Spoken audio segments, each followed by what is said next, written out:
E vamos direto ao plenário do Supremo Tribunal Federal para a sessão de hoje. Ao fundo, no telão, o ministro Luiz Fux. Abertura da 37ª sessão extraordinária do plenário do Supremo Tribunal Federal. Presencialmente no plenário. Iniciaremos, como de regra, com a leitura da ata da sessão anterior e depois, então, passaremos ao pregão.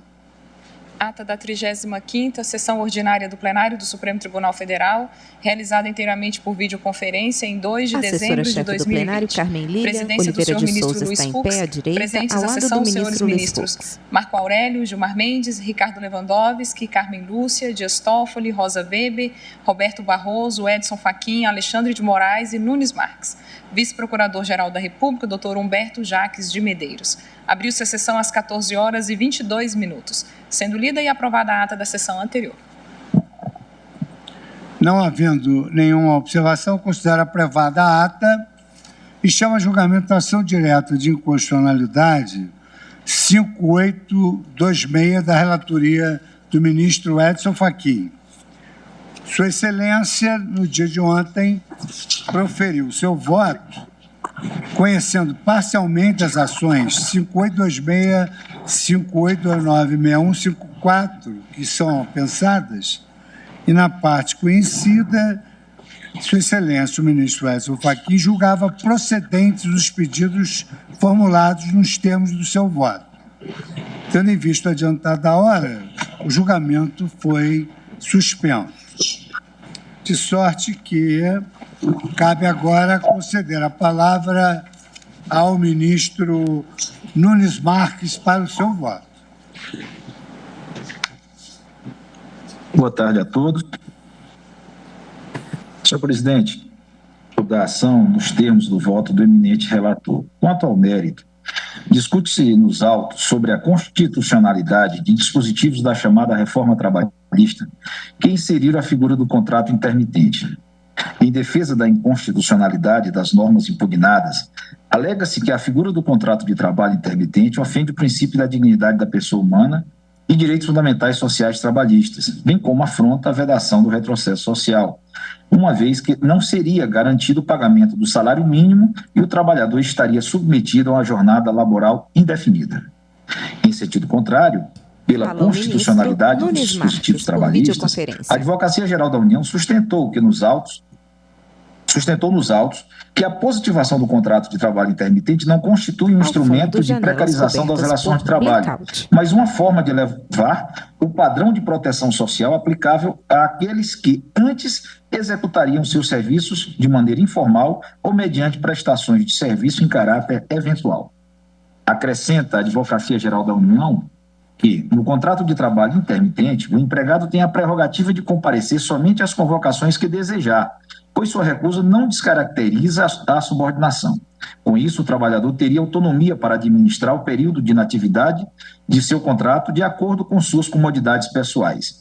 De outra parte, em caso de aceite das convocações, a remuneração já seria acrescida das verbas constitucionais garantidas na relação de emprego, tais como férias proporcionais com acréscimo de 1/3, 13º salário proporcional, repouso semanal remunerado e demais adicionais legais, artigo 452-A, parágrafo 6º, da CLT. Garantir-se-ia, dessa forma, o desfrute proporcional dos benefícios sociais que caracterizam a relação de emprego por tempo indeterminado. A Procuradoria-Geral da República também se manifestou pela constitucionalidade dos dispositivos impugnados. Destacou-se, inclusive, que a própria CLT, há muito, dispõe acerca do salário proporcional na hipótese de trabalho em regime de tempo parcial. Não haveria, portanto, qualquer impeditivo à implementação da jornada intermitente, desde que com consequente pagamento proporcional ao trabalho prestado, tomando-se como base o salário mínimo previsto para a jornada convencional. Na mesma linha de raciocínio da AGU e da PGR, entendo que não há supressão de direitos trabalhistas no contrato de trabalho intermitente ou inconstitucionalidade nos dispositivos que o regem. Primeiramente, Há de se destacar que, na referida modalidade de contratação, é assegurado ao empregado o pagamento de verba tradicionalmente asseguradas, como repouso semanal remunerado, férias e 13º salário proporcionais e recolhimentos previdenciários, além do que o valor da hora de trabalho não pode ser inferior ao valor do salário mínimo ou daquele salário devido aos demais empregados do estabelecimento que exerçam a mesma função em uma relação de contrato de trabalho comum. Além disso, sob o enfoque da proteção social, embora o contrato de trabalho tradicional ofereça maior segurança ao trabalhador, na medida em que estabelece salário e jornada fixos, há de se considerar que o novo tipo contratual eleva a proteção social em relação aos trabalhadores informais, que executam serviços sem nenhum tipo de contrato. Nos termos do parecer da Procuradoria-Geral da República, a figura laboral pode ser fator de elevação do padrão de proteção social aplicável àqueles que, anteriormente, encontravam-se na informalidade, executando seus serviços sem regular contrato de trabalho ou mediante prestações de serviço em caráter eventual. A nova forma de contratação pode representar um termo médio entre a eventualidade do trabalho informal, que não oferece garantias mínimas ao trabalhador, e o trabalho habitual com vínculo do emprego comum, que não tem a flexibilidade e alternância que podem favorecer a formalização da relação de trabalho. Não há falar, sim, em fragilização das relações de emprego ou em ofensa ao princípio do retrocesso, considerando que, como visto, a inovação pode resultar em oportunidades e benefícios para ambas as partes envolvidas no vínculo de trabalho. O novo modelo de contrato possui, portanto, a qualidade de proporcionar flexibilidade para uma ramificação de trabalhadores, regularizando-os ou até mesmo trazendo-os de volta ao mercado, com os direitos sociais constitucionalmente assegurados. Nesse sentido, a quarta turma do Tribunal Superior do Trabalho, no julgamento do agravo instrumento, no recurso de revista 10.454.06.2018.503.0097, realizado em 9 de agosto de 2019, considerou regular a contratação de um empregado sob a modalidade do regime intermitente, uma vez atendidos todos os ditames da lei. Na oportunidade, destacou-se que a introdução de regramento para o trabalho intermitente em nosso ordenamento jurídico, deveu-se à necessidade de se conferir direitos básicos a uma infinidade de trabalhadores que se encontravam na informalidade, quase 50% da força de trabalho do país, vivendo de bicos, sem carteira assinada e sem garantias de direitos trabalhistas fundamentais. Trata-se de uma das novas modalidades contratuais existentes no mundo, flexibilizando a forma de contratação e remuneração de modo a combater o desemprego. Não gera precarização, mas segurança jurídica a trabalhadores e empregadores, com regras claras que estimulam a criação de novos postos de trabalho. No mencionado julgamento do Tribunal Superior do Trabalho, citou-se a pertinente doutrina de João Vicente Rothfuss, da Academia Sul-Rio-Grandense de Direito do Trabalho, no seguinte trecho. Abro aspas, o contrato de trabalho intermitente é algo absolutamente necessário para regulamentar e proteger uma espécie de relação de trabalho que hoje está fora do âmbito protetivo do direito laboral. Trabalho intermitente já existe, é uma realidade inquestionável, e para enxergá-lo basta almoçar em um restaurante em um domingo. Provavelmente o garçom que irá servir a mesa será um denominado extra, que nada mais é do que um trabalhador intermitente contratado como autônomo, e com isso sem qualquer tipo de direito trabalhista. A regulamentação desse tipo de trabalho vem para estabelecer o mínimo de proteção para esse trabalhador, já que, no exemplo acima, ele jamais será contratado como um empregado ordinário por um restaurante que precisa de seus serviços apenas em 2 refeições no final de semana. Embora o direito do trabalho não deva se curvar aos ditames do mercado, não pode simplesmente fechar os olhos a ele, sob pena de tornar-se letra morta, gerando o paradoxo de desproteção em face da proteção exagerada em movimento conhecido como fuga do direito do trabalho. O contrato de trabalho intermitente na reforma trabalhista, em reforma trabalhista, Desafio Nacional, Lex Magister, 2018, Porto Alegre, página 157. Reforçando os argumentos já lançados, o Senado Federal prestou informações dos autos, documento 34, destacando que, ao editar a Lei 13.467, de 2017, o Poder Legislativo procurou vocalizar o dramático problema do desemprego, que atinge milhões de brasileiros. Na oportunidade, citou-se o parecer da Comissão Especial da Câmara dos Deputados, segundo o qual a preocupação desta Casa, ao examinar a proposição, não pode se restringir ao universo dos empregados formais, É preciso pensar naqueles que estão relegados à informalidade, ao subemprego, muitas vezes porque a sua realidade de vida não se encaixa na forma rígida que é a atual CLT.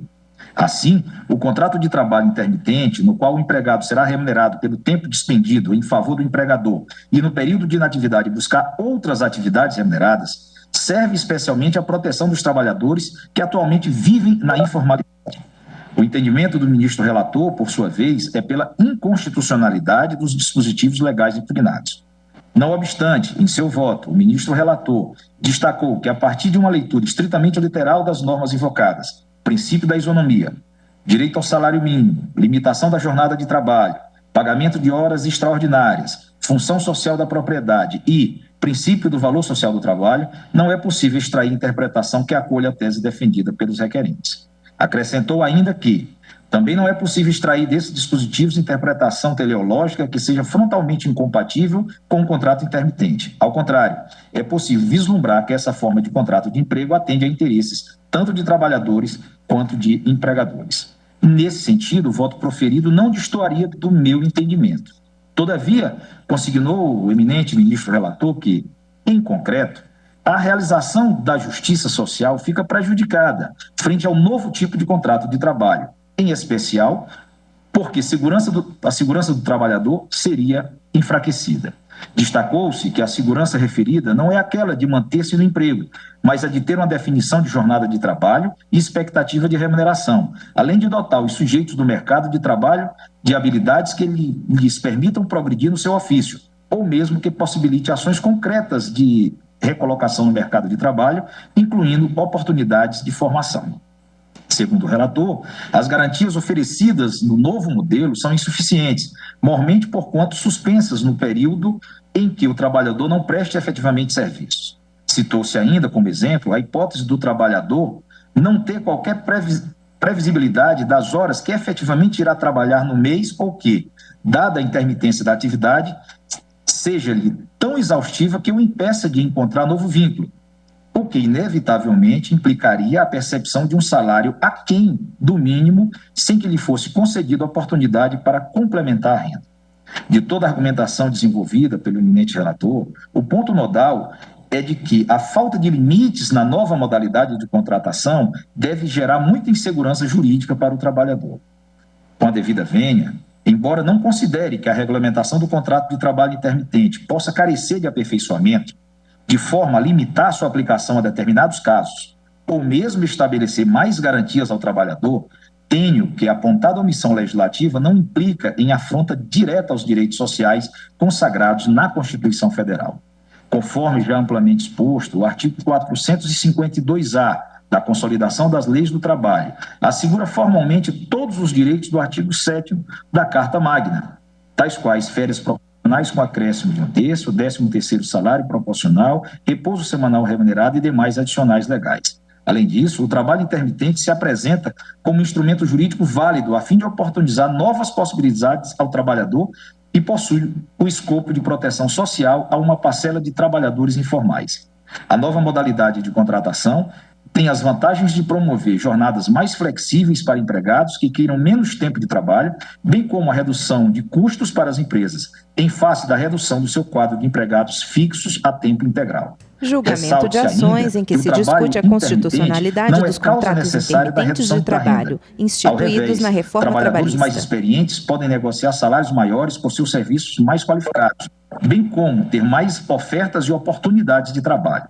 Por fim, não se pode esquecer que o modelo contratual em questão contribui para a redução do desemprego, em face da modernização e flexibilização das relações trabalhistas, permitindo que as empresas contratem conforme o fluxo de demanda e que os obreiros elaborem suas jornadas, tendo condições de negociar serviços mais vantajosos. Por todo o exposto, senhor presidente, com a devida vênia ao eminente relator, divido o seu voto para declarar a constitucionalidade dos dispositivos legais impugnados. É como voto. Muito obrigado, ministro Nunes Marques. Seguindo agora... Pois não? Alguém pediu alguma coisa? Não. Seguindo agora a ordem de votação, passo a palavra a Sua Excelência, o ministro Alexandre de Moraes, para o voto.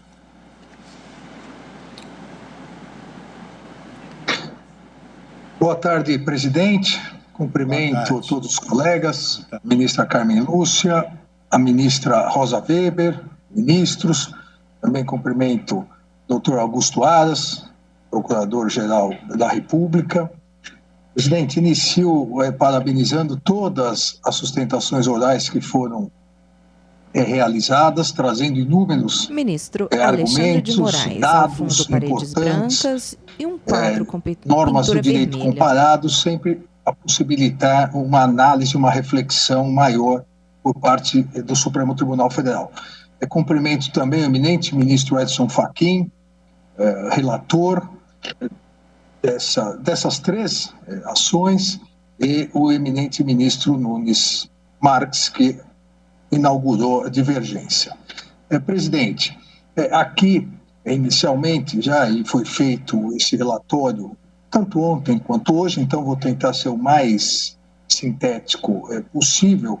Nós estamos tratando de mais uma norma introduzida pela reforma trabalhista, aqui no caso o contrato de trabalho intermitente.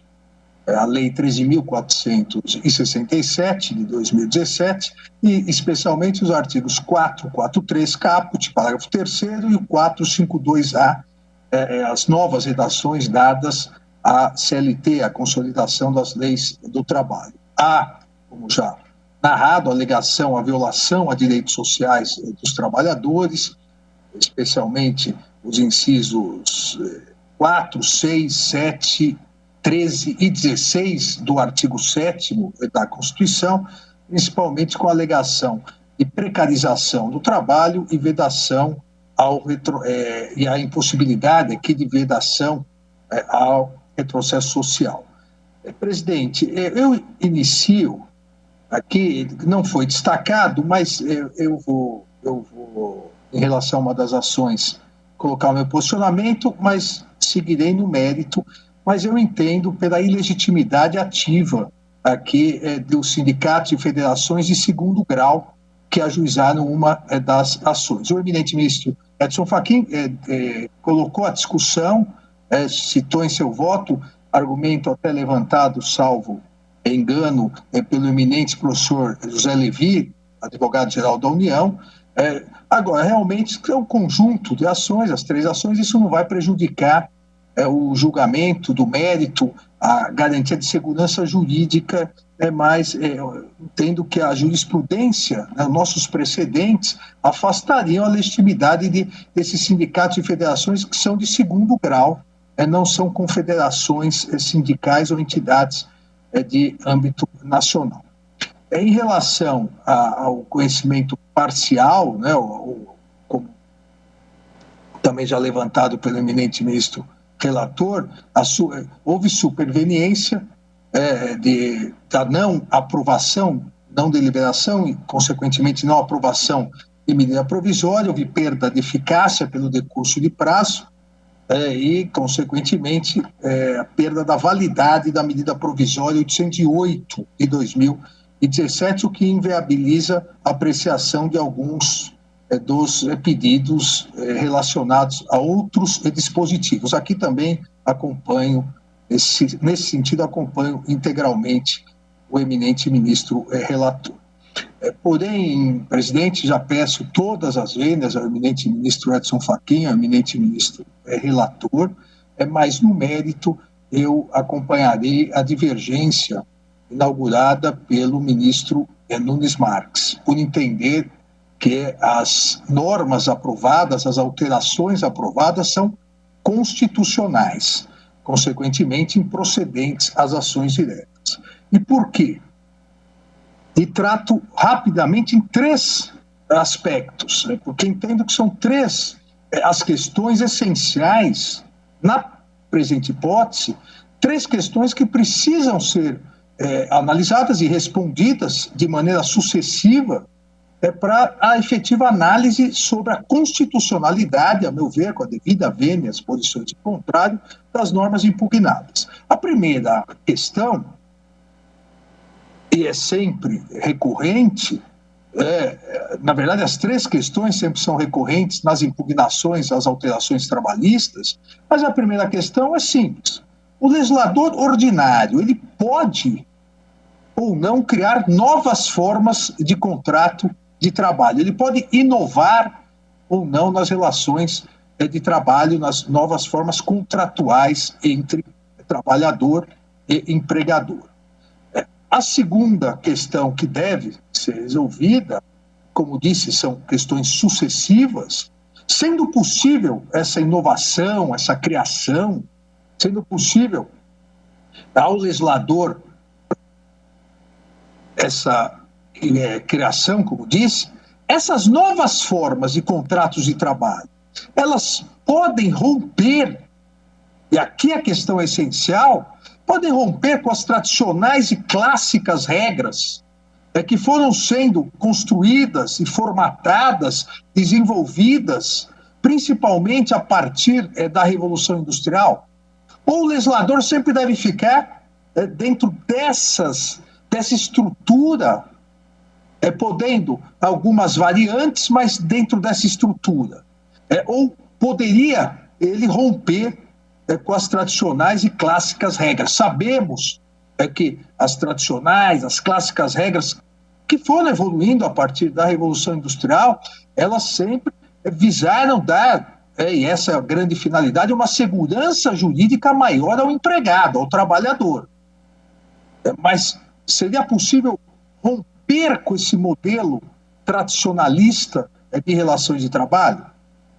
E a terceira e principal questão, meu ver, havendo a possibilidade de criação, havendo a possibilidade de ruptura dessas tradicionais e clássicas fórmulas contratuais, como deve o legislador se portar perante os direitos sociais consagrados constitucionalmente? Então, é um escalonamento de questões que se colocam para verificar se as normas impugnadas, elas conseguem vencer as respostas positivas em relação a essas três questões. A meu ver, não há dúvida em relação à primeira questão que o legislador ordinário pode criar novas formas de contratos de trabalho.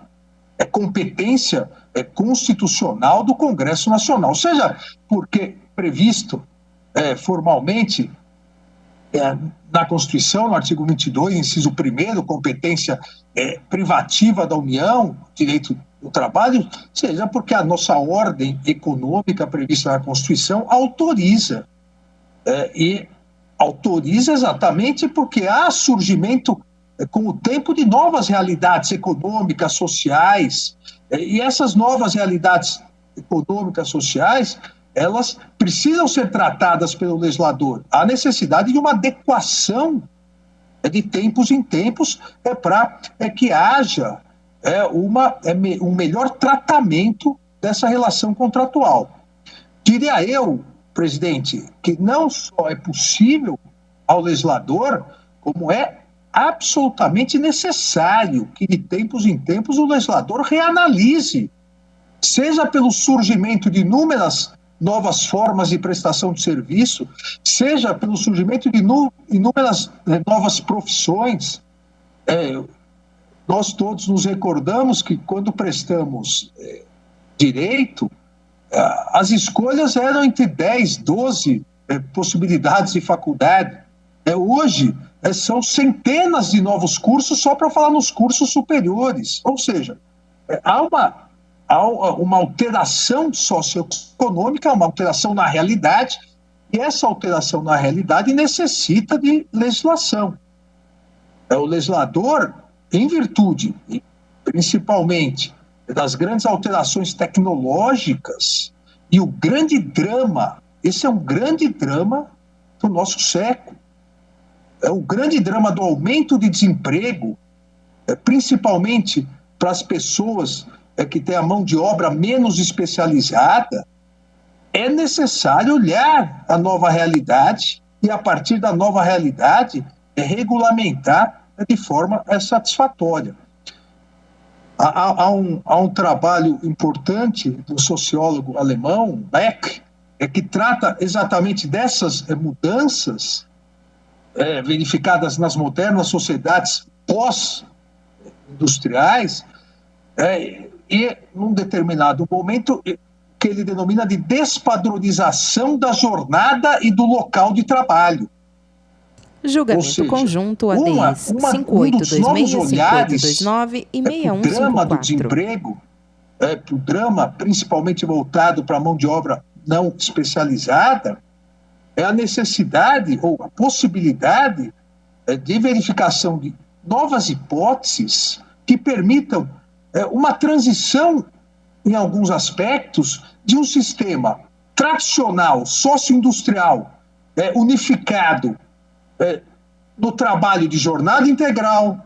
Em alguns países, como o Japão, por exemplo, onde isso foi muito analisado, o trabalho integral vitalício, é uma grande desonra perder o emprego, organizado de modo fabril e associado, mas há uma necessidade dessa despadronização e dessa transição em virtude da sempre iminente e ampliativa ameaça do desemprego. Do desemprego e do aumento dos riscos de subempregos, de precarização, ou como ontem disse muito bem o vice-procurador-geral, doutor Humberto Jacques, de ilicitude em relações de trabalho. Às vezes se chama de precarização, informalidade, mas muitas e muitas vezes é ilicitude. Mas não podemos negar que existem, e a ampliação cada vez maior disso. Então, essa despadronização da jornada e do local de trabalho, essa despadronização desse sistema rígido criado a partir da Revolução Industrial, desse sistema sócio-industrial, sempre unificado nisso. Trabalho e jornada integral, o modo fabril de associação, isso precisa ser tratado. Em sendo possível, a meu ver, o legislador tratar e realizar essa transição em alguns aspectos, nós passamos à segunda questão. Essas novas formas de contrato de trabalho, elas precisam necessariamente estarem vinculadas ao esqueleto tradicional, ou seja, elas só podem ser variantes de uma tradicional padronização, jornada rígida e local de trabalho certo. Ou elas podem realmente romper com essas tradicionais e clássicas regras. Podem reconstruir determinadas hipóteses. E também, em relação à segunda indagação, me parece que sim. Me parece que, e óbvio, desde que haja razoabilidade nessas novas regras, desde que sejam estabelecidas com adequação a cada uma das funções a serem exercidas pelos empregadores, desde que possibilitem uma fiscalização do poder público, para que não haja aqui uma exploração do trabalhador, parece que é possível quebrar esse verdadeiro dogma de padronização das relações de trabalho. E é exatamente em relação a isso, o primeiro ponto é que as ações diretas se insurgem contra essa previsão de uma nova modalidade contratual. Há o segundo ponto, que é exatamente a nossa terceira questão sobre os direitos sociais, mas aqui também claramente verificamos, não só em várias das sustentações orais, os memoriais apresentados nas ações, nas próprias iniciais, há uma insurgência contra a própria previsão da nova modalidade contratual como foi feita. Mas me parece que aqui ela foi estabelecida para garantia exatamente de uma maior segurança jurídica do próprio trabalhador nessa modalidade, já se iniciando com o próprio artigo 443, parágrafo 3º da CLT, que deu maior segurança, definindo o que é o contrato de trabalho intermitente. Então diz, considera-se como intermitente o contrato de trabalho e define. Ou seja, quis dar uma maior segurança jurídica. Nessa mesma linha de razoabilidade, de adequação dessa nova forma ampla de contrato intermitente, a legislação foi destacando. O contrato de trabalho intermitente deve ser firmado por escrito, estipulação do valor da hora de trabalho, artigo 452A. A convocação do trabalho pode ser feita por qualquer meio idôneo, com pelo menos 3 dias de antecedência. Há previsão de caso de multa, ou seja, o período de inatividade também é regulamentado. Houve a preocupação do legislador ao estabelecer o contrato de trabalho intermitente, ao sair daquelas amarras tradicionais, mas houve a preocupação de dar a nova estrutura para se garantir uma segurança jurídica. Como foi feito também isso no direito português, em instituto análogo do direito português, ou seja, a necessidade de não somente algo etéreo, contrato intermitente, cada um vai decidir o que é. Não. Definição, regras básicas, essa é a estrutura. E uma estrutura, a meu ver, adequada, é uma estrutura formalmente adequada, uma estrutura razoável, justificada, inclusive, pela nova realidade social, pela nova necessidade, em alguns casos, de uma maior flexibilização naquela, eu repito, padronização da sociedade pós-industrial, que exige sempre jornada integral, em alguns países, como eu disse, inclusive trabalho vitalício, carreira, local de trabalho. Novos arranjos contratuais foram possíveis e aqui o legislador não deixou abstrato esse novo arranjo contratual. Ele estipulou pelas necessidades de mercado. Há um trabalho também interessante, um artigo interessante do professor José Pastore, professor da Universidade de São Paulo, que aponta exatamente essa necessidade, não só no Brasil, no mundo todo, no século XXI, essa necessidade que vem marcada, diz o professor Pastore, por um avanço inexorável do processo de fragmentação do trabalho, em virtude dessas novas tecnologias. Nós não podemos fechar os olhos para essa realidade. E cita vários dados, inclusive cita um artigo importante da revista The Economist, que coloca na Europa a existência de agências que fornecem profissionais para tarefas específicas. Basta ligar, seria mais ou menos um Uber de tarefas específicas de determinados servidores. E eu citei o Uber aqui, a própria relação trabalhista do Uber já foi um impacto diferenciado na sociedade moderna, porque são novas exigências. E o professor Pastore, ele conclui esse trabalho, dizendo que esse trabalho atípico, intermitente, não para de crescer no mundo todo. O crescimento de 35% nos Estados Unidos, e mesmo no Brasil, mais de 21%. Então, eu concluo também aqui essa segunda indagação, não só é possível ao legislador criar, como é possível criar fora das amarras tradicionais do contrato de trabalho. Agora, e ingresso no ponto final e na conclusão do meu voto, presidente. Há, portanto, a possibilidade de criação e de ruptura dessas tradicionais, clássicas fórmulas contratuais trabalhistas.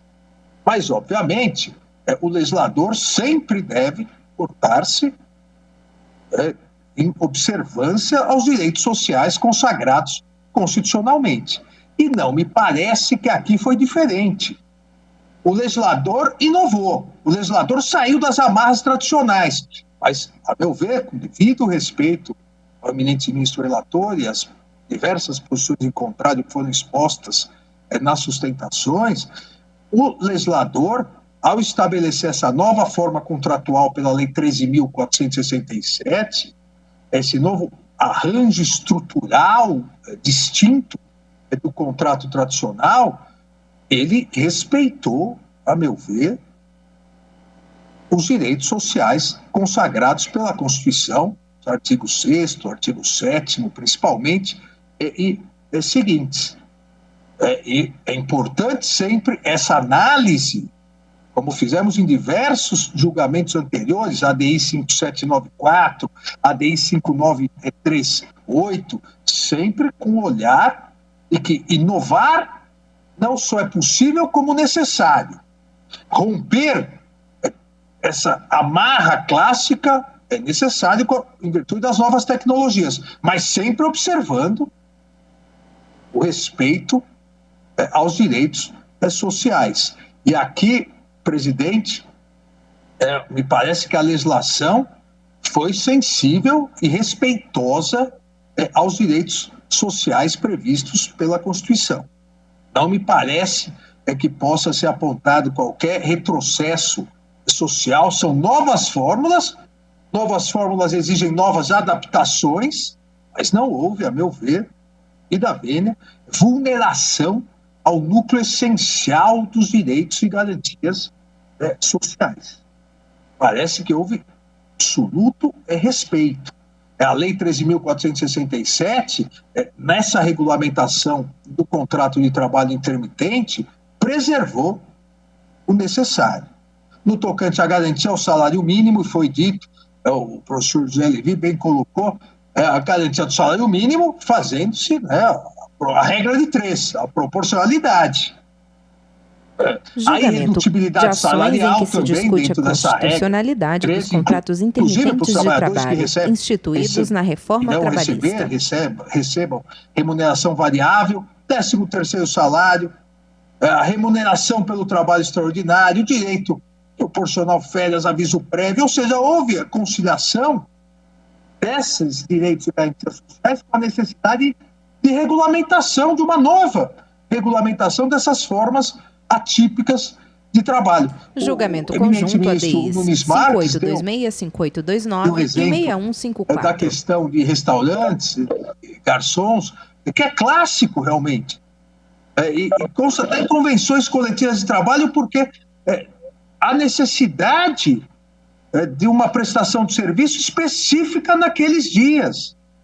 Inúmeras cidades, inúmeros municípios do país que vivem de, entre aspas, a chamada temporada na praia no verão e na montanha no inverno, também necessitam disso.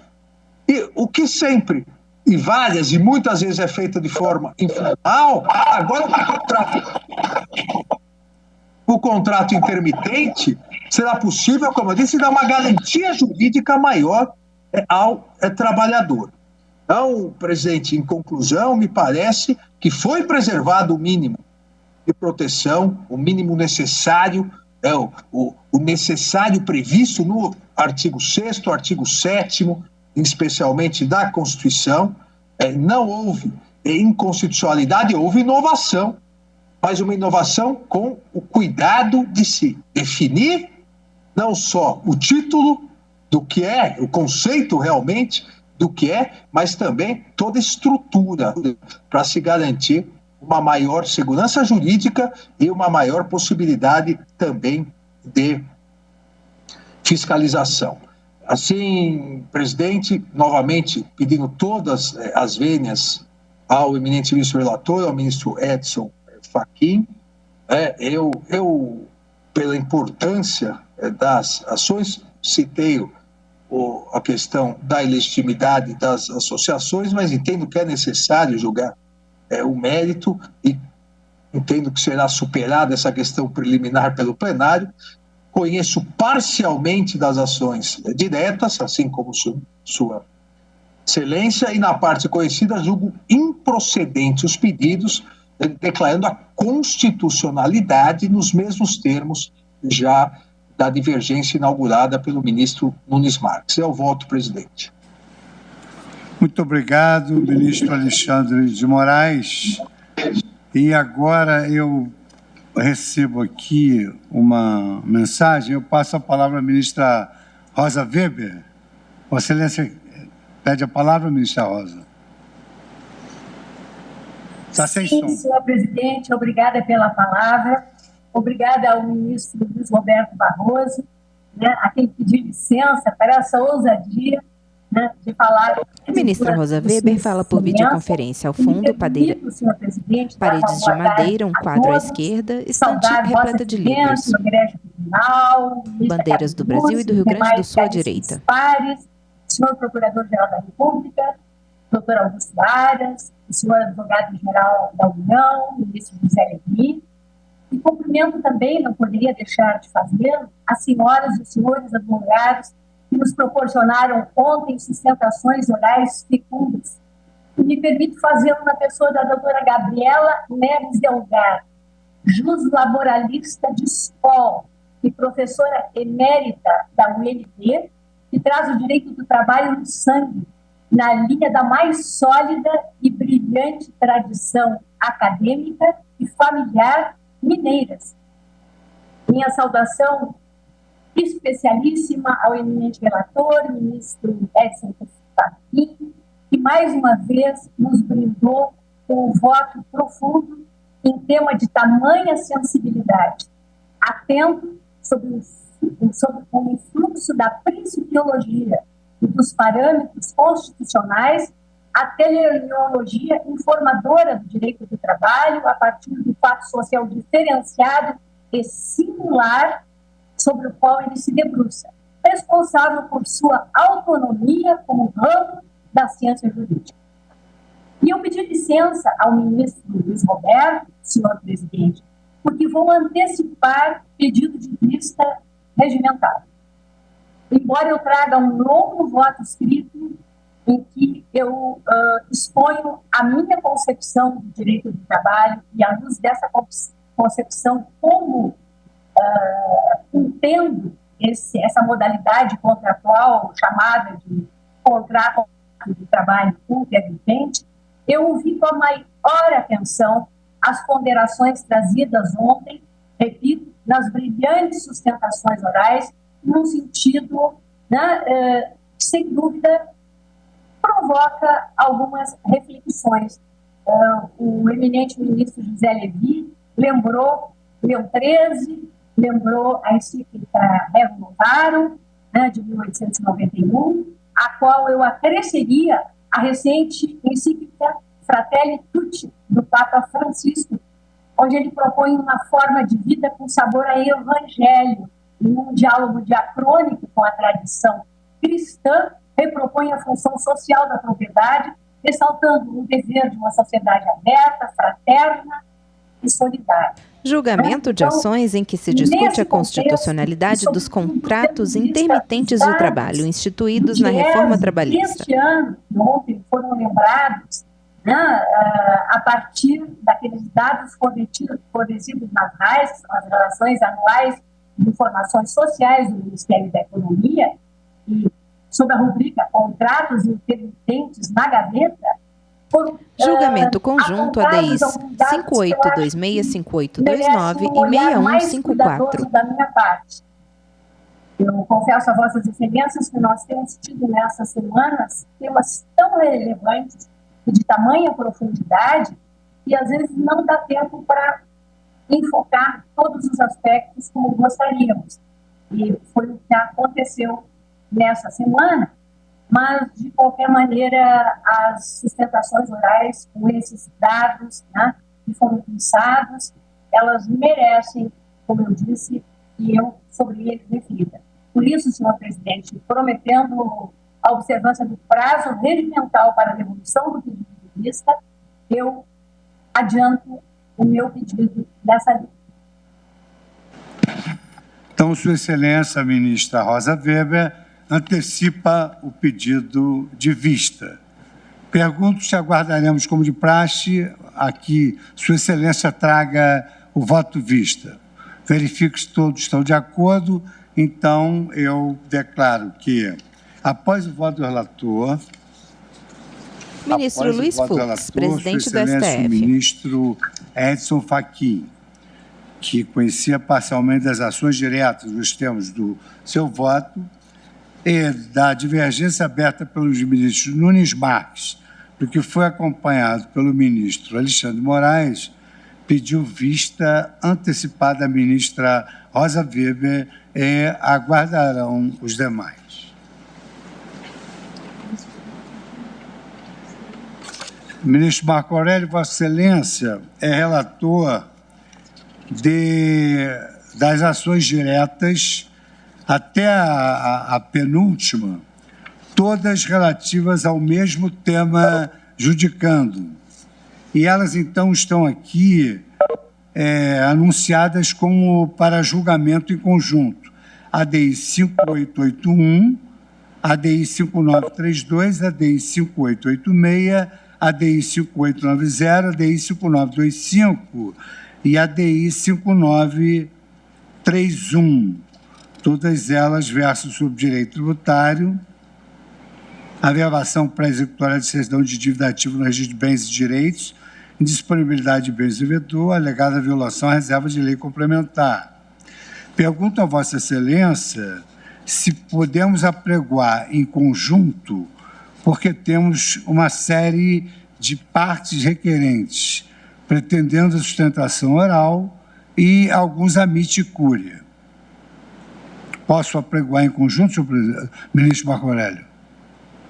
É possível pregar em conjunto, mesmo porque eu trago um único voto para todas as ações.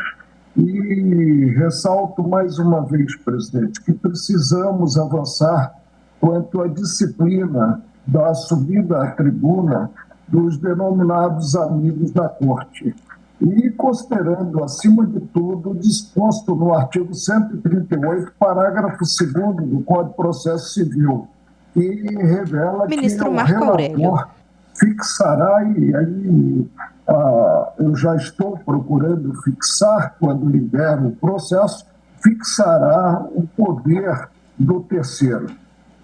Estou de acordo com Vossa Excelência quanto a essa manifestação em relação aos amite cúria. Em geral, né, que Vossa Excelência está fazendo uma abordagem processual, estou de acordo, e aí então vou chamar a julgamento todas essas ações diretas. 5886, 5890, 5881, 5925, 5931, 5932 e aqui, então, depois do relatório de Vossa Excelência, eu chamarei pela ordem os requerentes com tempo regimental e também os requerentes com prazo em dobro dividido, e depois chamarei também os amite cúria. Ministro Luiz Fux, presidente do STF. Vossa Excelência, ministro Marco Aurélio, tem a palavra para o relatório. Conforme já adiantado, o pano de fundo é direito tributário. Mais especificamente, a problemática ao fundo, paredes de madeira, à esquerda um quadro com foto do ministro mais jovem. À direita, estante com se há livros. necessidade ou não de contar-se com lei complementar versando a matéria.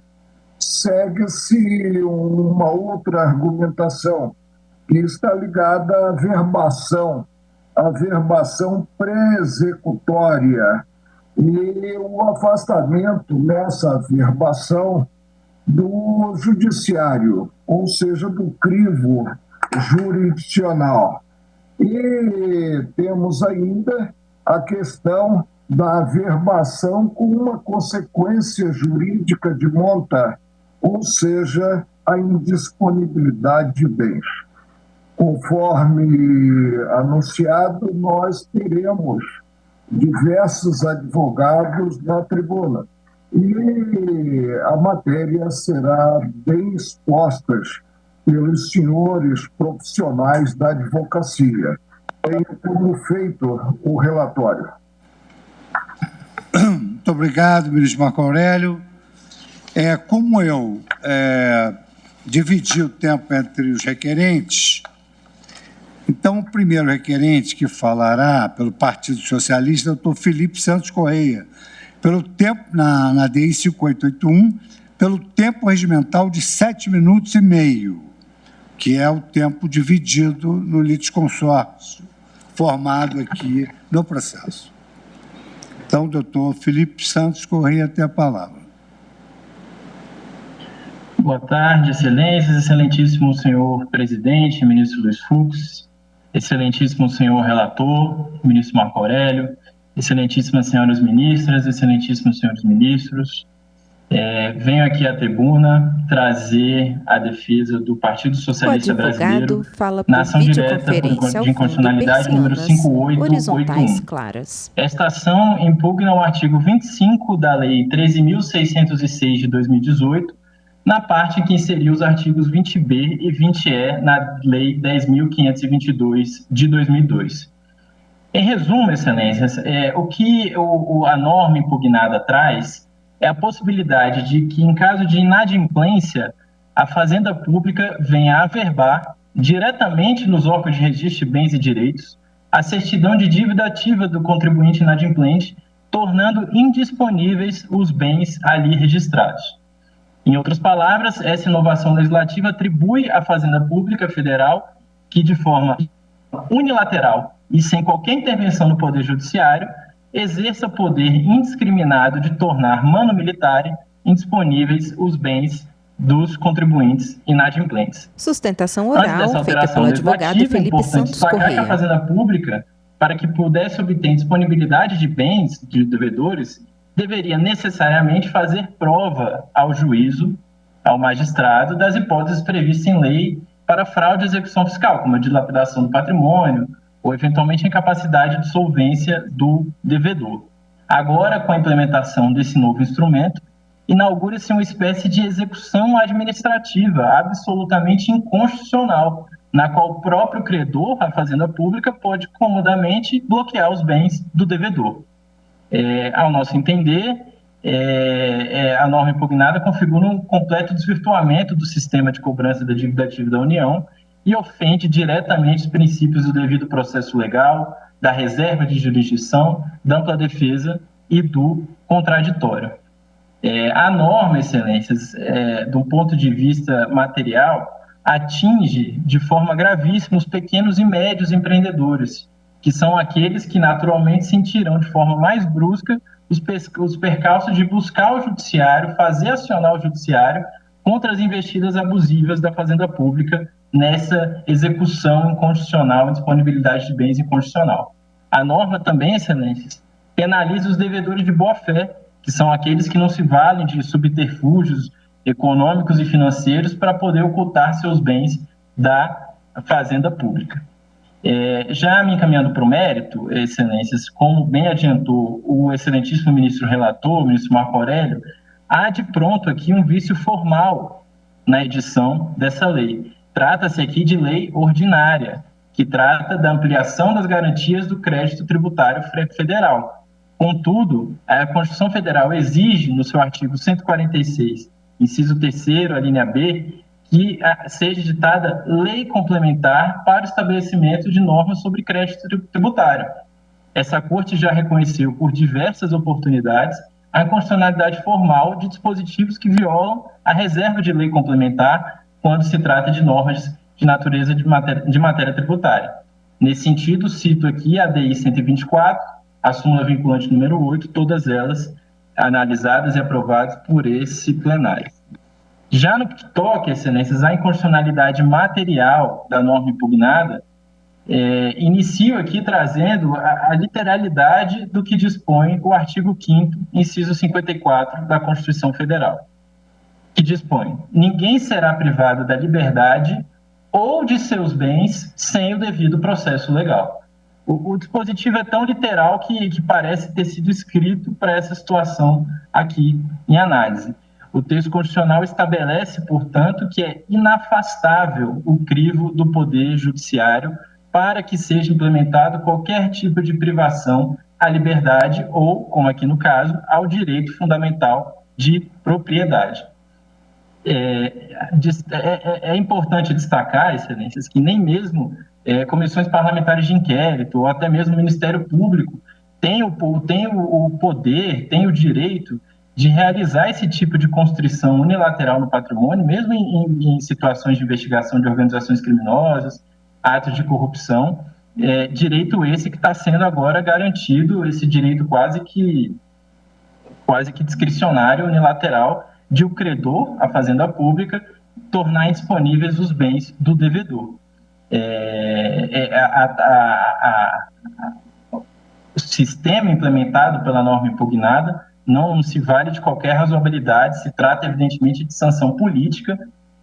Nesse ponto da sanção política é importante trazer precedentes desse Supremo Tribunal Federal que afastam da constitucionalidade qualquer tipo de sanção política para a cobrança de impostos. A repercussão geral firmada no ARE 914-045 destaca que não pode a Fazenda impor como liberação para a atividade econômica o pagamento de tributos.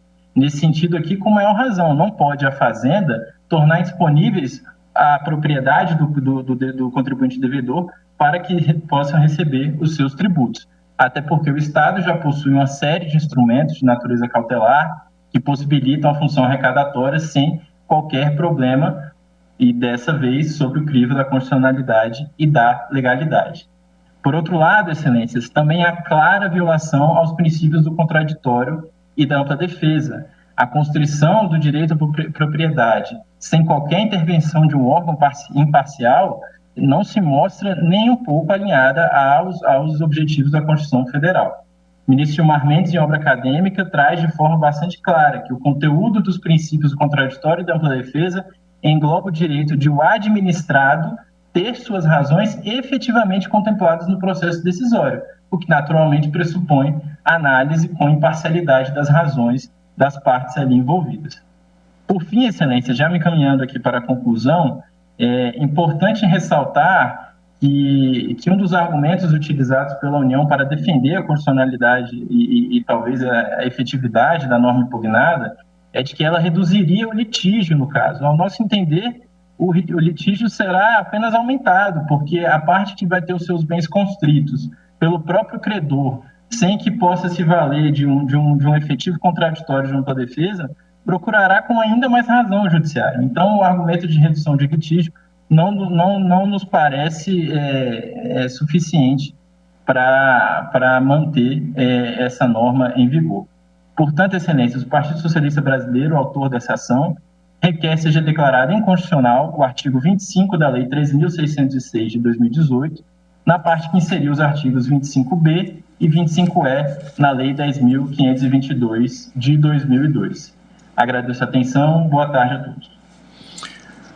Convido agora para falar pela Confederação da Agricultura e Pecuária, CNA, o doutor Felipe Costa Albuquerque Camargo, que também disporá do tempo regimental de 7 minutos e meio. Excelentíssimo ministro-presidente, excelentíssimas ministras, excelentíssimos ministros, é um prazer que a Confederação da Agricultura e Pecuária do Brasil venha a vossas excelências defender os direitos dos produtores rurais aqui que estão sob ameaça diante do que bem colocado pelo meu colega que me antecedeu e também pelo ministro Marco Aurélio, referente à averbação para executório, que é nada mais nada menos do que uma indisponibilidade de bens administrativas dada de forma a se presumir a notificação do devedor, porque a norma fala que presumida a notificação pode ser decretada a indisponibilidade de bens dos devedores uma vez constituída o débito tributário na dívida ativa. Então, excelências, essa é a norma a ser impugnada porque ela prejudica muito os produtores rurais do Brasil.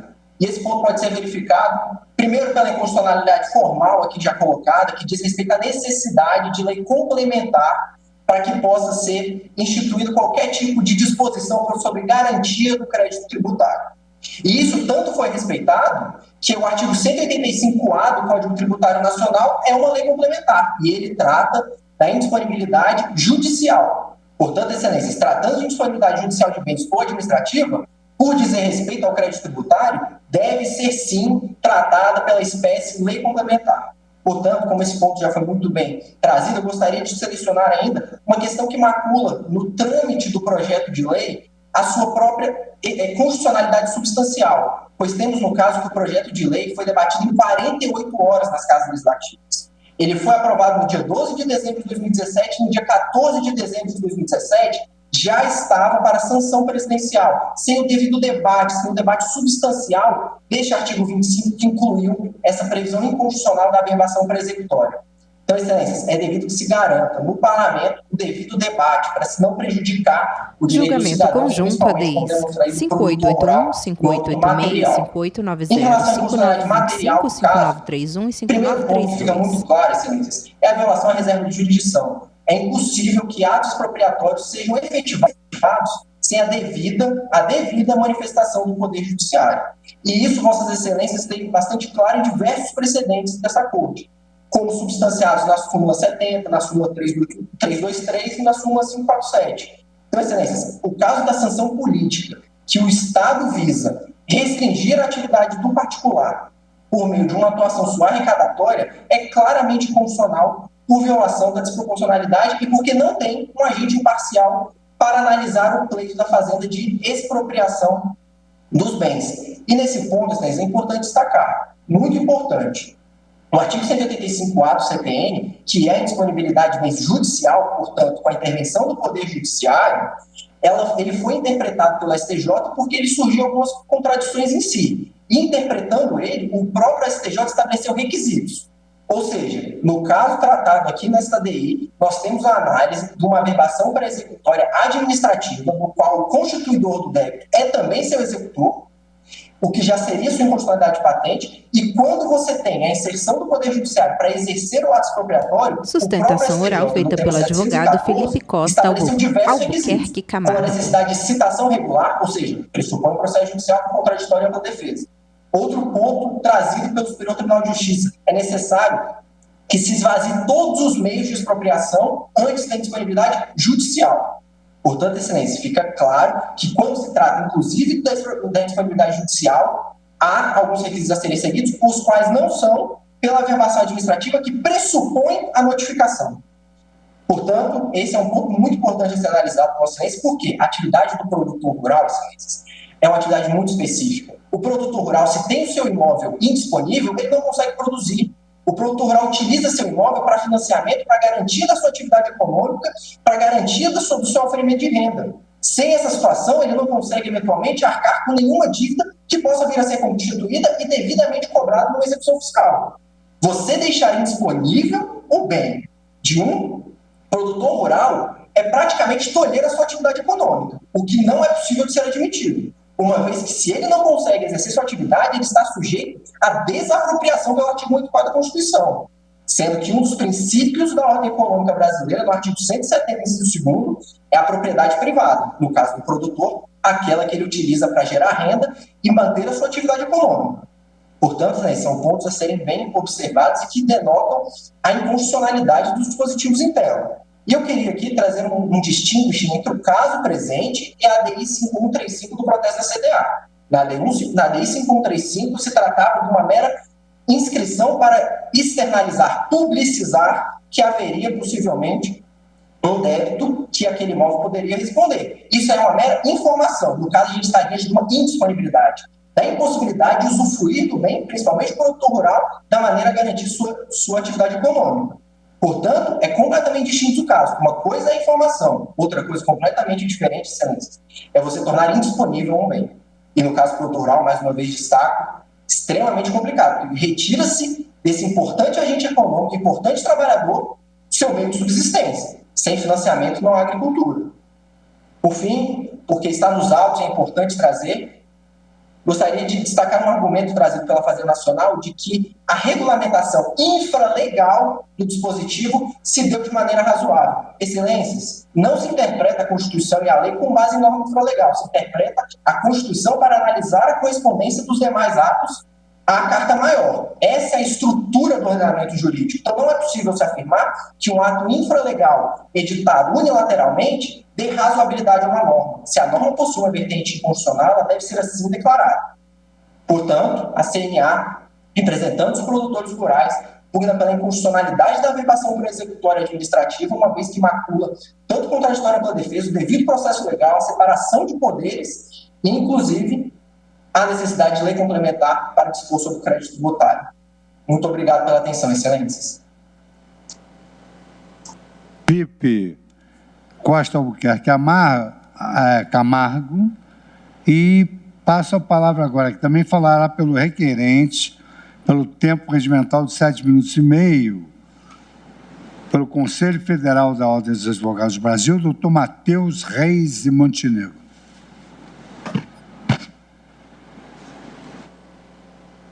Excelentíssimo senhor presidente, ministro Luiz Fux, excelentíssimo senhor ministro relator, Marco Aurélio, doutor procurador-geral da República, Augusto Aras, advogado-geral da União, o advogado fala por videoconferência. Senhoras ministras, senhores de madeira ministros. Com alguns objetos. Prometo que serei bastante breve, sem ser repetitivo, sem repetir os colegas que me antecederam, os quais desde já parabenizo pelas brilhantes sustentações.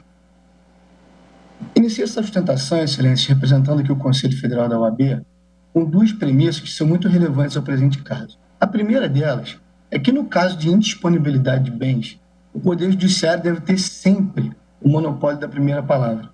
Não há nenhuma razão para que haja indisponibilidade de qualquer bem, ferindo garantias, ferindo os direitos fundamentais do contribuinte, sem que o Poder Judiciário, agente neutro da relação jurídica, dê a primeira palavra.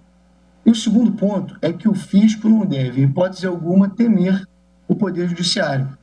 E aqui, excelência, gostaria de destacar que não se desconhece que o índice de recuperabilidade da dívida ativa da União é baixo. Por outro lado, a própria Procuradoria da Fazenda Nacional, ao longo dos últimos anos, vem tomando diversas medidas que auxiliam, que vem aumentando esse índice de recuperabilidade. E, dentre elas, queria destacar a transação tributária. Um novo procedimento que busca o diálogo entre o fisco e os contribuintes, que busca aumentar a arrecadação, mas, por outro lado, dando meios para que os contribuintes possam regularizar a sua dívida tributária. No presente caso, excelência, o que ocorre é o oposto. É um artigo legal que permite que os contribuintes tenham os seus bens indisponibilizados antes da palavra do Poder Judiciário e fiquem inertes e fiquem esperando para que só num segundo momento possam, por meio da execução fiscal, buscar a liberação desses bens. Aqui tem dois pontos claros de discussão, inconstitucionalidade formal e inconstitucionalidade material, argumentos em relação aos quais reporto-me aos colegas que me antecederam. Sustentação oral feita pelo advogado Matheus Reis de Montenegro. Pela União Federal no presente caso, acho que é importante trazer ao conhecimento da Suprema Corte. O primeiro é que a União defende ao longo do processo que não haveria nenhuma inconstitucionalidade, porque antes da possibilidade de averbação, ou seja, da constituição definitiva do crédito tributário, haveria um processo administrativo. E neste processo administrativo, o contribuinte teria ali resguardado o direito ao contraditório e ampla defesa. Vale destacar, excelência, que não obstante o CARF, de fato, seja um tribunal administrativo que funciona muito bem, que os contribuintes efetivamente conseguem se defender, todo e qualquer tribunal administrativo tem suas limitações. E no CARF eu destaco aqui a súmula número 2, que diz que as matérias constitucionais não podem ser apreciadas no tribunal administrativo. Esse argumento por si só deixa claro que o processo administrativo ele não garante todos os argumentos de defesa que o contribuinte pode colocar. E Vossa Excelência sabem muito bem, pela quantidade de processos tributários em julgamento por essa Suprema Corte, que os argumentos referentes à inconstitucionalidade são cotidianos no direito tributário. Todo dia tem um argumento e esse argumento não pode ser apreciado na esfera administrativa. O segundo ponto é que a União defende que a averbação pré-executória não consiste em penhora e não enseja expropriação de bens e direitos, sendo uma mera indisponibilidade. É importante destacar que a União tem diversos meios para garantir aqui o seu crédito tributário. Na esfera administrativa, a Receita Federal do Brasil pode fazer o arrolamento de bens. E o contribuinte tem que informar todo e qualquer bem que é vendido. Caso seja descumprido algum dos requisitos, pode ajuizar a medida cautelar fiscal. Quando ajuiza, quando o débito é inscrito em dívida ativa, toda e qualquer venda de patrimônio já presume-se fraudulenta. Então, são diversos elementos que a Procuradoria da Fazenda tem, a Receita Federal do Brasil, para que haja um controle dos bens do contribuinte, sendo absolutamente desnecessário que esses bens fiquem indisponíveis, pelo simples fato de ter um crédito escrito em dívida ativa que não foi objeto de pagamento nem de parcelamento. Julgamento conjunto de ações contra a alteração da lei que dispõe sobre a indisponibilidade de bens pela Fazenda Pública sem intervenção do Judiciário. Segurança jurídica e a boa-fé objetiva. E aqui, Excelência, é importante destacar que não se nega que a intenção da União é nobre. Ela, de fato, busca recuperar os créditos da dívida tributária, só que, por outro lado, não se pode admitir que, em prol desse suposto interesse público, deixar aniquilar aqui todos os direitos e garantias fundamentais do contribuinte, que é o que acontece no presente caso quando há uma indisponibilidade dos seus bens antes do início de um processo judicial. Caminhando para o final, Excelência, mais 2 pontos. O primeiro sobre a inconstitucionalidade formal. Diz a União que o dispositivo não disciplinou acerca de normas gerais relacionadas ao crédito tributário, mas apenas um mecanismo de materialização da garantia do crédito tributário. E aqui é importante lembrar que, a bem da verdade, o artigo 185, qual a Fazenda alega que vai materializar com a presente regra, ele basicamente diz que, inscrito o débito em dívida ativa, toda e qualquer venda presume-se fraudulenta. Não há aqui nenhuma previsão de indisponibilidade de bens antes do ajuizamento da execução fiscal. Então, a bem da verdade, o que isso quer dizer é que esse dispositivo ele vai muito além de simplesmente materializar a garantia do crédito tributário. Ele cria novos elementos, um novo procedimento para que o contribuinte fique impedido de dispor do seu bem. O último argumento, Excelência, em relação à inconstitucionalidade material, é que a União alega que, neste caso, seria um mero ato de registro que não interfere no uso e no gozo da coisa, muito menos no direito de reavê-la. Porém, o que se ignora aqui é a questão da indisponibilidade. Quando o bem está indisponível, obviamente, o contribuinte ele perde um dos direitos que são inerentes à propriedade, de usar, gozar e dispor. Aqui, usar e gozar não se discute que eles são mantidos, mas o direito de dispor fica aqui, pelo menos temporariamente, impedido por conta da aplicação desse dispositivo. Então, Excelências, com essas observações, o Conselho Federal da OAB agradece a atenção dessa Suprema Corte e requer o provimento da presente ação direta de inconstitucionalidade. Muito obrigado. Agradeço ao doutor Matheus Reis e convido agora para assumir a tribuna, pela Confederação Nacional da Indústria, CNI, o doutor Gustavo do Amaral Martins, que também disporá do tempo regimental de 7 minutos e meio. Excelentíssimo senhor ministro-presidente, excelentíssimo ministro relator, começo saudando os advogados que me sucederam, saudando também o Fabrício Soler e pedindo para fazer uma especial saudação aos meus professores, de Vossa Excelência Parede de Madeira e alguns livros. Aqui, nessa ADIM, já que o tempo é curto, primeiro destacar que nós temos aqui uma falta de texto e uma falta de contexto. Por que nós temos uma falta de texto? Diz os dispositivos atacados: inscrito o débito em dívida ativa da União, o devedor será notificado para, em 5 dias, efetuar o pagamento e atualizado monetariamente, e diz que, parágrafo 3º, não paga o débito no prazo fixado no caput desse artigo, a Fazenda poderá, 2, averbar, inclusive por meio eletrônico, a certidão de dívida ativa nos órgãos de registro de bens e direitos, sujeito a resto ou penhora, tornando-os indisponíveis. E artigo 20 a Procuradoria-Geral da Fazenda Nacional editará atos complementares, não é regulamentar, ela vai complementar a lei para seu fiel cumprimento. Não é objeto, não é fundamento da nossa língua, não se pode deixar de considerar que isso é quase um jabuti. É uma disposição que nenhum vínculo guarda com o texto normativo no qual aprovado, e que foi inserido a 1ª hora, 48 horas de tramitação desse dispositivo, que nada tinha que ver com o parcelamento do débito rural, que nada tem que ver com o CADIM em si. Ou seja, nós não temos um texto disciplinando, exaurindo a matéria, e nós não temos um contexto, né, no qual se possa compreender melhor.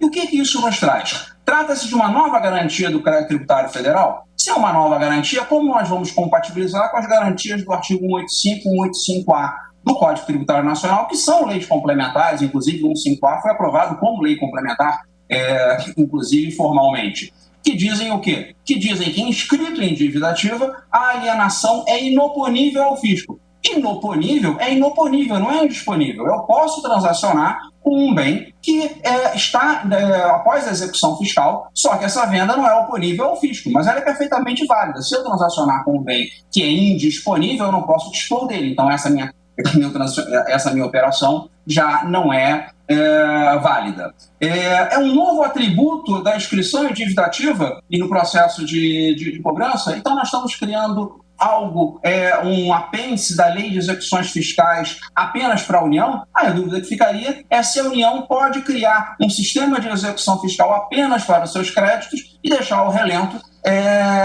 os créditos dos estados e dos municípios. Seria um outro, viola a estrutura do direito processual que nós temos. É um dispositivo voltado ao devedor recalcitrante, mas qual a garantia que é apenas para o devedor contumaz? Qual é a garantia que se tem que não vai ser utilizado como sanção política? O regulamento. Data vênia, o que o regulamento põe, o regulamento dispõe. Se essas são garantias constitucionais, não se pode ficar no controle do regulamento, porque, inclusive, o regulamento não é passível de controle concentrado de constitucionalidade. Sustentação então, oral feita pelo advogado Gustavo do Amaral Martins. Sintomaticamente deixou para completar o que ela não dispôs para o regulamento, nós temos aqui uma violação da separação de poderes. Nós temos uma delegação de ação normativa sem parâmetros de controle para nem o regulamento, nem o decreto, mas sim o ato subalterno ao decreto, que é o regulamento da Procuradoria da Fazenda Nacional. Então, nós temos aqui claramente uma lei ordinária que disciplina a matéria tipicamente de lei complementar. Por quê? Com esse dispositivo, para que servirá, em que hipótese nós vamos lidar com o artigo 185, 185A em débitos federais. Então, nós temos essa questão aqui importante. E outra questão também relevante aqui façamos uma interpretação ao contrário senso, né? Que esse dispositivo seja constitucional. Se ele é constitucional e não é lei complementar, então nós estamos numa matéria de lei ordinária, por óbvio, mas lei ordinária, a União não pode fazer por lei ordinária normas gerais de direito tributário. Então, como uma norma particular, nós estaríamos reconhecendo competência aos demais entes para disciplinar essa matéria. Pode disciplinar da mesma maneira, pode disciplinar de outra maneira, pode disciplinar como se bem entender. Então, pode-se estabelecer que não seja com a inscrição em dívida ativa, seja com 30 dias da notificação do débito. Né? Seriam critérios que se bem entendesse. Né? Esse é um outro aspecto, apenas para não ficar só repetindo o que meus colegas já falaram e falarão também. Veja-se também a gravosidade dessa disposição. Fala-se aqui na lei, fala-se da indisponibilidade de bens e direitos sujeitos a registro. Né? Quando se fala de bens e direitos, né, se abre uma possibilidade, inclusive, a o quê? Ativos registrados na CETIC, na Selic, com a fusão, Selic não, da Bolsa de Valores, ou seja, se tem a possibilidade praticamente de um Bacen-Jude, sem ser judicial, um Bacen Fazenda Nacional.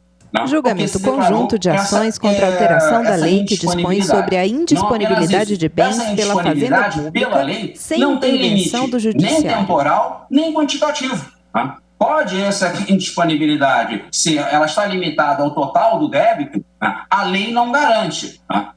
O regulamento estabelece dessa forma. Mas julgamento conjunto ADIs 5881, 5886, 5890, 5925, 5931 e 5932. Um ponto que já foi falado pelos advogados que me antecederam, que o Superior Tribunal de Justiça, na sua súmula 560, diz que o artigo 185A, lei complementar, pressupõe o exaurimento das diligências por buscas de bens penhoráveis, né? Citação, execução e exaurimento. Aqui se tem, simplesmente porque se presumiu notificado o devedor e ele não pagou, né, se tem a possibilidade de uma indisponibilidade geral dos seus bens. Né? Essa é a situação nos parece, evidentemente, que uma indisponibilidade geral de bens, imagina uma indisponibilidade geral de bens à véspera do pagamento da folha de salário de uma empresa. Como se faz? Qual a consequência que isso teria? Então, é uma medida evidentemente abusiva, que ela não tem um controle ao regulamento da Procuradoria da Fazenda. Se o regulamento fosse lei, ele poderia ser examinado. Mas, simplesmente, se ele pode pôr, ele pode também dispor. A lei que concede tamanho poder ao regulamento de quem é julgado pela sua eficiência na arrecadação é uma lei inconstitucional por violação da razoabilidade. Eu agradeço a atenção, já esgotou o meu tempo e encerro aqui minha manifestação. Muito obrigado, doutor Gustavo Martins. Falará agora pelo interessado, presidente da República, o doutor Fabrício de Soler, procurador da Fazenda Nacional, pelo tempo regimental de 15 minutos.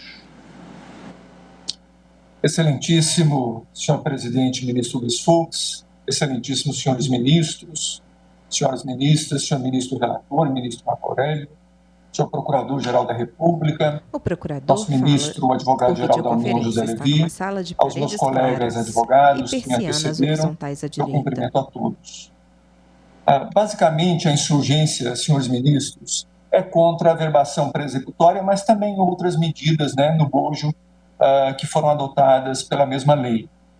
Essa averbação pré-executória, como já foi dito, 5886, nada mais é do que uma anotação do registro de bens e direitos da existência de débito inscrito em dívida ativa da União. E o objetivo, a gente poderia resumir de duas formas.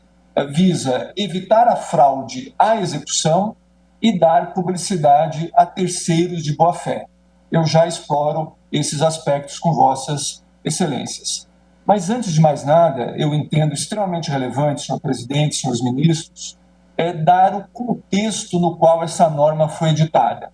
É um contexto de reforma dos paradigmas da cobrança da dívida ativa da União, em que se busca, basicamente, uma maior eficiência na recuperação do crédito público e um descongestionamento do Poder Judiciário. Não tenham dúvidas, vossas excelências, que a execução fiscal é um modelo fracassado, ineficiente e caro. A PGFN, a Procuradoria-Geral da Fazenda Nacional, necessitava e necessita ainda uma mudança de foco com diversas medidas que foram sendo adotadas nos últimos 4, 5 anos. Isso tem sido feito.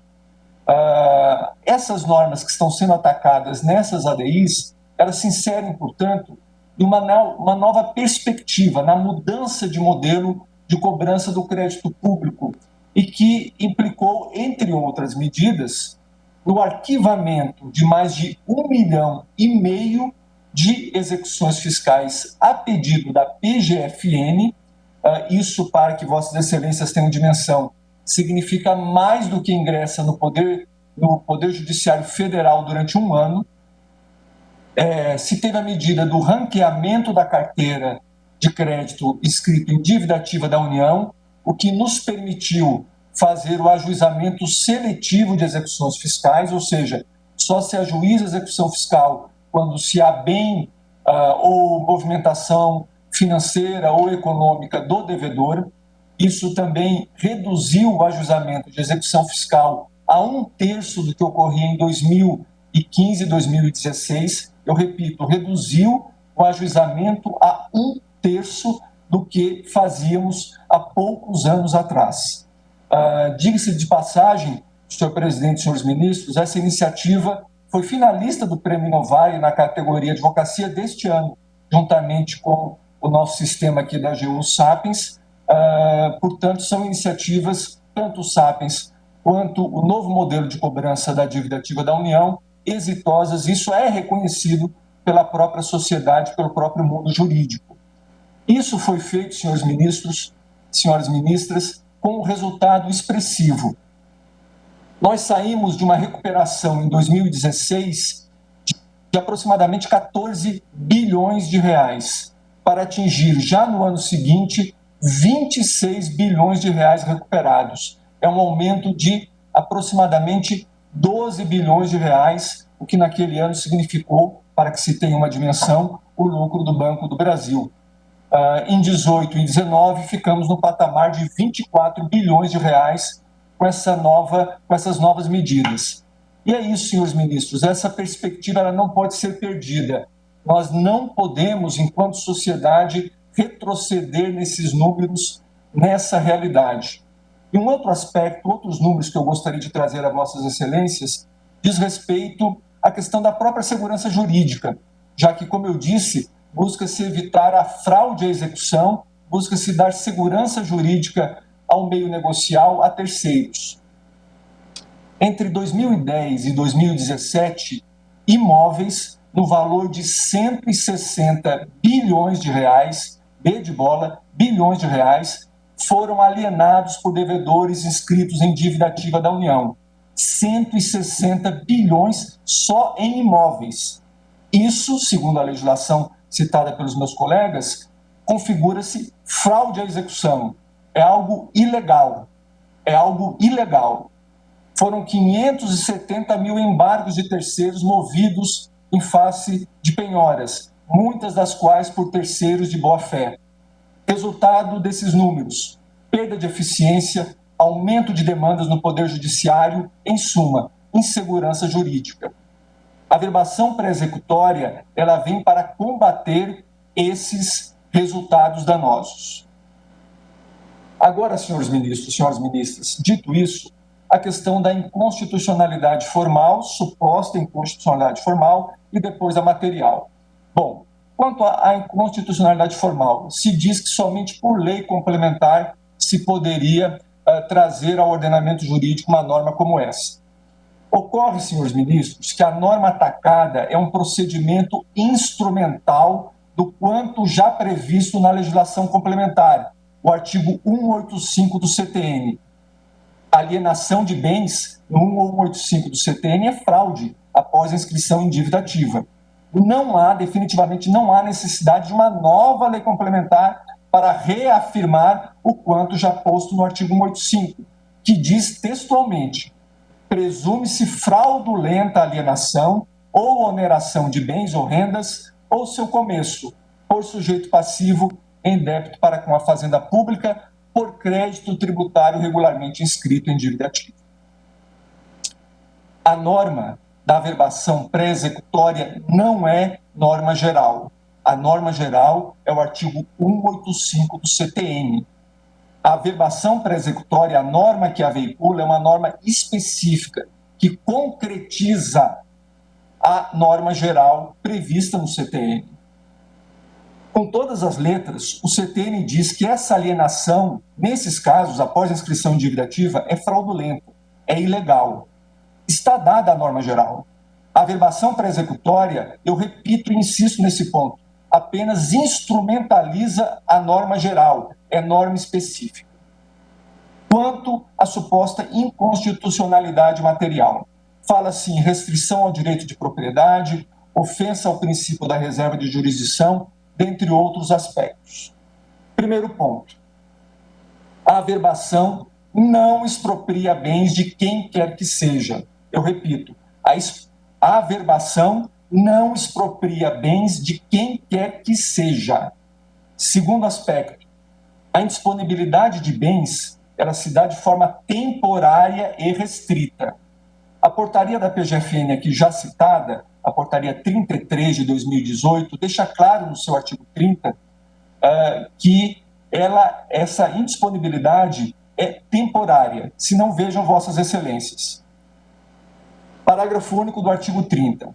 O não encaminhamento da petição inicial, aqui é da execução fiscal, para ajuizamento da execução fiscal no prazo previsto no caput, 30 dias, ensejará o levantamento da averbação pré-executória. Ou seja, se passados 30 dias da análise da impugnação feita pelo particular, a PGFN não encaminhar em 30 dias para apreciação do Poder Judiciário a execução fiscal com a respectiva indisponibilidade, não é a indisponibilidade que será levantada, é a averbação pré-executória que será levantada. E não se diga que aqui está a portaria da PGFN constitucionalizando a norma. Não se trata disso. Está concretizando os princípios constitucionais. Outro aspecto que eu gostaria de levar a vossas excelências. O Poder Judiciário, ele não é o titular exclusivo de atos de restrição ao direito de dispor da propriedade no nosso ordenamento jurídico. Nós temos inúmeros exemplos nesse sentido, tanto pela Receita Federal, pelo IBAMA, que tem inclusive a possibilidade de destruir propriedade privada, se assim entender que se enquadra na possibilidade legal, e há hipóteses, inclusive, com chancela do Supremo Tribunal Federal.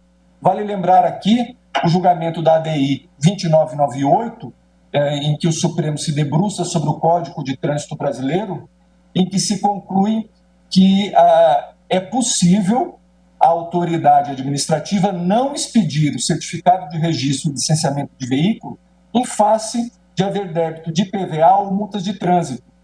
E, nesse caso, não pode haver a alienação do veículo e o veículo pode ser apreendido pelo poder público. O Supremo diz com todas as letras, isso não é sanção política. A averbação e a comunicação aos órgãos de proteção ao crédito, que é uma outra medida que está sendo questionada, são meios adequados, razoáveis e eficientes. Não implicam em restrição à atividade ou profissão.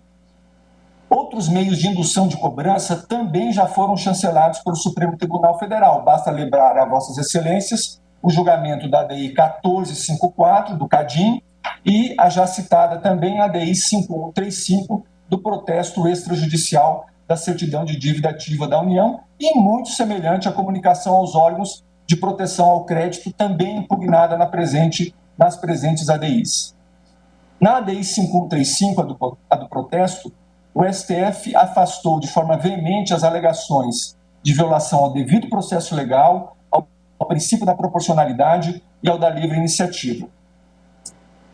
Disse que não há ofensa ao devido processo legal porque a execução fiscal é um instrumento, mas não é o único instrumento para a cobrança do crédito inscrito em dívida ativa. Ele deve ser, e aí digo eu, um instrumento derradeiro quando todos os demais fracassaram, já que ele é um instrumento muito caro e ineficiente. Não há ofensa também ao princípio da proporcionalidade, como disse Sua Excelência o ministro Luiz Roberto Barroso, relator daquela ADI. Disse Sua Excelência, a medida é proporcional em sentido estrito, uma vez que os eventuais custos do protesto de CDA, as limitações creditícias, são compensados largamente pelos seus benefícios, a saber, 1. A maior eficiência e economicidade na recuperação dos créditos inscritos. 2. A garantia da livre concorrência. 3. O alívio da sobrecarga de processos no judiciário. Senhor presidente, senhores ministros, não há vulneração também aos princípios do contraditório e da ampla defesa. Além de todo o processo administrativo fiscal, a portaria PGFN 33 concretiza esses princípios, seja antes, seja após a averbação. E aí, senhor presidente, ministro Luiz Fux, eu encaminho já para o pedido da União. A União entende que essas normas, todas elas, são compatíveis com a Constituição e, por isso, pede o julgamento pela improcedência de todos os pedidos. Todavia, entendemos por bem fazer um pedido subsidiário. No que ele consiste? Caso se entenda, conforme alegaram os meus ilustres colegas, que essa indisponibilidade dos bens seria inconstitucional, a União, a AGU, solicita que seja, então, apenas afastada a expressão, abre aspas, tornando-os indisponíveis, fecha aspas, contida no final do inciso 2 do parágrafo 3º do artigo 20b da Lei 10.522. Nesse caso se entenda por acolher o pedido subsidiário, restaria apenas a possibilidade de anotação da dívida da União no registro de imóveis ou no respectivo registro. Como já é feito, aliás, com o arrolamento praticado pela Receita Federal há mais de uma década, sem nunca ter sido levantado isso como uma prática inconstitucional, já que não implica na indisponibilidade do bem. mas a União acredita firmemente pela improcedência total dos pedidos, mas formula, sim, esse pedido subsidiário. Com essas considerações, senhor presidente, senhores ministros, senhoras ministras, a Advocacia Geral da União agradece a atenção dispensada e reafirma o seu pedido de improcedência total e o seu pedido subsidiário, caso assim não se entenda. Muito obrigado. Muito obrigado. Concedo agora a palavra para a última sustentação oral deste feito ao Procurador-Geral da República, doutor Antônio Augusto Brandão de Aras.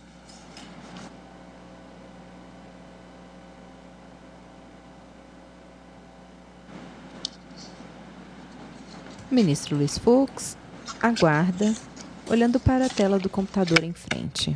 Ajeita alguns papéis.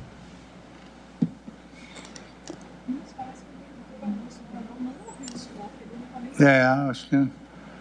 Doutor Aras, procurador? Procurador-geral, Vossa Excelência tem a palavra.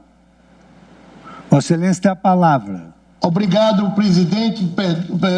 Desculpe-me a não ter ouvido, em função de questões aqui tecnológicas.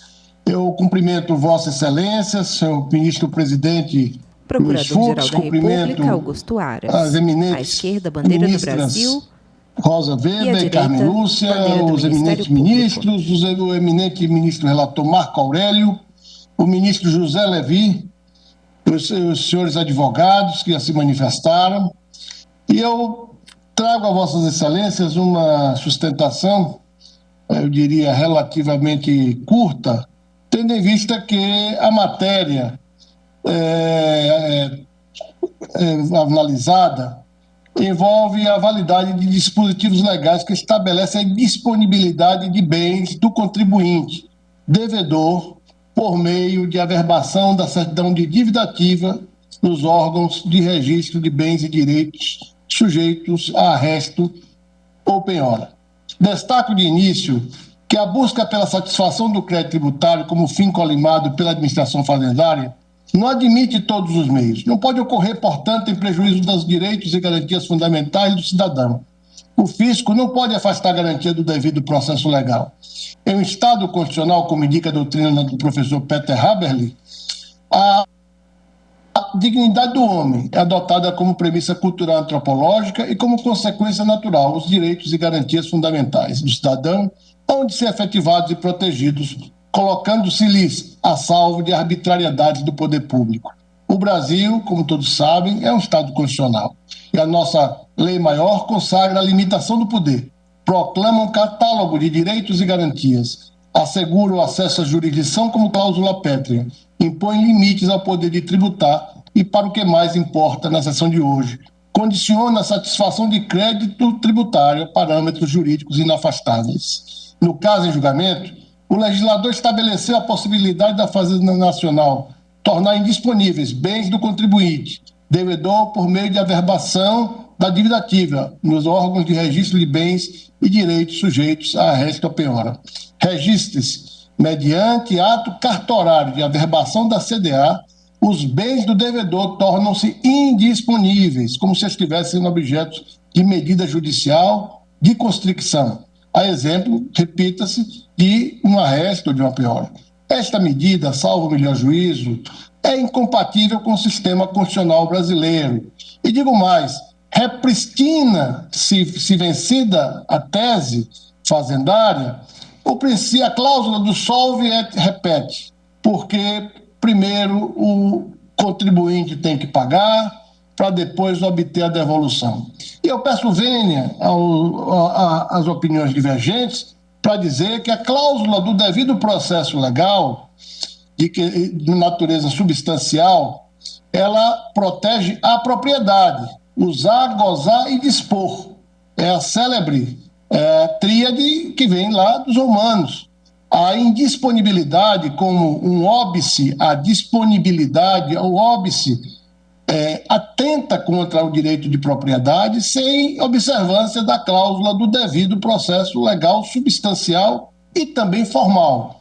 Assim, senhoras ministras, senhores ministros, Entende o Ministério Público Federal, nessa sentada de julgamento, que há inconstitucionalidade formal por violação da reserva de lei complementar estabelecida no artigo 146, inciso 3, a linha B da Constituição. A averbação da CDA, que torna indisponível o patrimônio do devedor, traduz um mecanismo que visa garantir a satisfação do crédito tributário. Não se trata tão somente de dispor sobre procedimento de cobrança administrativa de tributos, mas de instituir garantia da satisfação do crédito tributário, tornando indisponíveis bens, ou seja, cláusula que restringe o direito de propriedade protegido pela Constituição em vários dispositivos. Julgamento assim, conjunto de ações contra a alteração da lei que dispõe sobre a indisponibilidade de bens pela Fazenda Pública sem há também intervenção uma do Judiciário. inconstitucionalidade material. Isso porque a indisponibilidade de bens do devedor, por medida administrativa da averbação da CDE, viola a reserva da jurisdição. Providências dessa natureza, por atingir o patrimônio do contribuinte, demandam decisão emanada do órgão judicante. Infringe-se outro sim, o devido processo legal e a proporcionalidade, dado a bandeira desmedida pelo qual o direito de propriedade e o livre exercício da atividade profissional e empresarial são atingidos. A referida constrição é, bem verdade, forma indireta de cobrança de crédito tributário. Cuida-se de mecanismo coercitivo empregado pela Fazenda Pública para induzir o devedor ao cumprimento da obrigação tributária sem a necessidade de que se promova a execução fiscal. Daí afronta ao devido processo legal em ambas as acepções, formal e substancial. Existe forma própria, instituída por lei, para que a Fazenda Pública assegure a satisfação da dívida, a execução do título extrajudicial que a consubstancia. É verdade que, ouvi há pouco, ser a execução fiscal um remédio processual que não funciona adequadamente. E nós sabemos que essa é uma questão da administração fiscal do Estado. Mas também não podemos esquecer que o embate permanente entre o Estado e a sociedade, especialmente no que toca o fisco, remonta à Carta dos Barões de João Sem Terra e praticamente constrói a sociedade contemporânea a partir dessa resistência do avanço do Estado no patrimônio particular, muitas vezes de forma desmedida. Não que nós contribuamos de qualquer forma ou desejemos que assim ocorra para a sonegação fiscal. Para isso temos leis, e leis muitas vezes que funcionam em múltiplas instâncias, mas é importante dizer que o processo de execução fiscal é, portanto, um processo juridicamente adequado. Como proclamado pela ministra Carmen Lúcia em outra oportunidade, na DI 3.453, abro aspas, as formas de obter à Fazenda Pública o que lhe é devido e a constituição da contribuição para pagamento de eventual débito havido com a Fazenda Pública estão estabelecidos no ordenamento jurídico e não podem ser obtidas por meios que frustrem direitos constitucionais dos cidadãos. Fecho aspas. O devido processo legal, portanto, de natureza substancial, restou violado. Essa cláusula do devido processo legal é fonte de onde emana o dever de proporcionalidade. Neste egrégio Supremo Tribunal, a ideia vem sendo acolhida desde os votos do ministro Moreira Alves na DI 855. A constricção de bens pela via administrativa afigura-se, repito, desproporcional. O meio instituído pelo legislador, assim, é excessivo, desnecessário, além de irrazoável. Viola, repita-se, o devido processo legal. E a jurisprudência da jurisprudência dessa Suprema Corte emanam 3 súmulas, a de número 70, 323 e 547, que eu peço vênia a Vossa Excelência para não ler, em razão do tempo de que já ocupei essa egrégia corte. No caso em julgamento na data de hoje, esta é a ratio subjacente, aquela que a Corte Suprema Brasileira já adotou em pelo menos 3 súmulas. O Estado, visando assegurar a efetividade do crédito tributário, instituiu um mecanismo que compele o contribuinte à quitação do tributo, sob pena de não poder dispor sobre seus bens. Como procurei demonstrar, tal não é compatível com a ordem constitucional brasileira. Em face do exposto, manifesto-me pela procedência do pedido formulado na ação direta de todas as ações, ora em julgamento, conjuntamente, de modo a ser pronunciada a inconstitucionalidade formal dos dispositivos legais impugnados por violação à reserva de lei complementar, tal como estabelecida no artigo 146, inciso 3, a linha B da Constituição, e a inconstitucionalidade material dos dispositivos legais impugnados, por violação à reserva de jurisdição, assim também ao devido processo legal, nas suas vertentes formal e material. É assim como se manifesta o Procurador-Geral nesta oportunidade. Obrigado, senhor ministro, senhoras ministras, senhores advogados. Muito obrigado, doutor Aras, Procurador-Geral da República. Ministro Luiz Fux, presidente do STF. O horário, eu suspendo a sessão pelo tempo regimental de 30 minutos, após o que darei a palavra à Sua Excelência, o ministro Marco Aurélio, para o voto.